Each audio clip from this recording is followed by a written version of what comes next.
तक बात है ईसाई भाईचारे की, तो आज का पर्व सिर्फ ईसाई भाईचारे के लिए नहीं है, बल्कि बाइबल बताती है ये कुल जहान के लिए है। खुदावंद के वचन में बाइबल में लिखा है कि उसने जगत से ऐसा प्रेम किया, उसने से मतलब है खुदावंद ने, परमेश्वर ने, परमात्मा ने, परमेश्वर ने जगत से ऐसा प्रेम किया कि अपना इकलौता बेटा दे दिया, ताकि जो कोई उस पर विश्वास करे वह नाश ना हो बल्कि अनंत जीवन पाए। वही खुदावंद यीशु मसीह है जिसका जन्मदिन हम सेलिब्रेट कर रहे हैं, जिसे हम क्रिसमस कहते हैं। और ये पूरा महीना, दिसंबर का पूरा महीना हम इस सीजन में इस क्रिसमस को सेलिब्रेट करते हैं अलग अलग तरह से।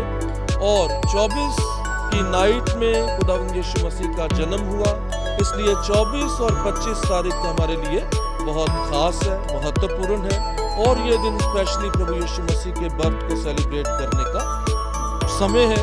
और सारे लोग जो इस चर्च के साथ जुड़े हुए हैं, अलग अलग सेक्टर्स में, अलग अलग जगहों पर रहते हैं, वो सब इस चर्चेज में इकट्ठे होते हैं और हम मिलजुल कर आराधना के द्वारा प्रभु को महिमा देते हुए, गीत भजनों के द्वारा, उसके वचन को पढ़ने, सुनने और उस पर मनन करने के द्वारा और उसको धन्यवाद चढ़ाने के द्वारा हम खुदा के हुजूर आकर इस सेलिब्रेट को अंजाम देते हैं। और इसके बाद, सर्विस के बाद, सभी लोगों के लिए, सभी आए हुए अजीजों के लिए प्रीति भोज का इंतजाम भी किया गया है। तो ये सब इसी तरह से हम हर साल खुदावंद के अनुग्रह के द्वारा इस सेलिब्रेट को पूरा करते हैं।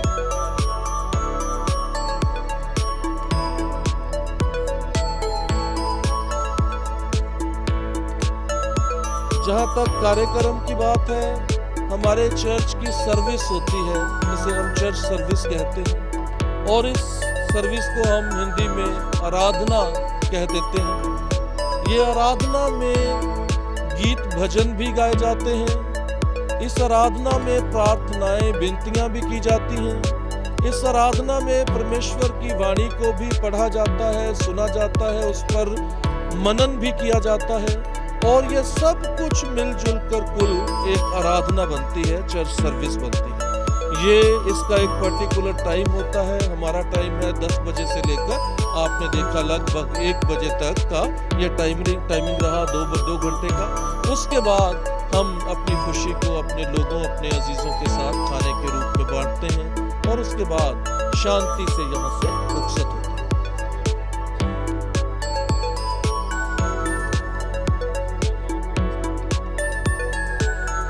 आज के दिन के लिए हम वही मैसेज देना चाहते हैं जो प्रभु का वचन कहता है। और प्रभु के वचन का मैसेज ये है कि परमेश्वर ने अपने इकलौते बेटे को इस संसार में भेजा और उसका एक ही मैसेज था कि सब लोग आपस में प्रेम से रहें।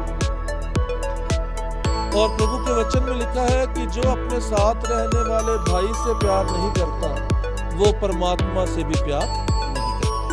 इसलिए सबसे पहले हमें बाकी सब चीजों को छोड़कर, धर्म, जात पात, इन सब चीजों से पीछे हटकर खुदा ने हमें इंसान बनाया। और सिर्फ खुदा ने हमारे अंदर अगर कोई मजहब या धर्म दिया, वो इंसानियत का दिया। खुदावंद ने चाहा कि हर इंसान से प्यार करे। और अगर हम ये कर लेते हैं तो हम अपने प्रभु यीशु मसीह को अपने जीवन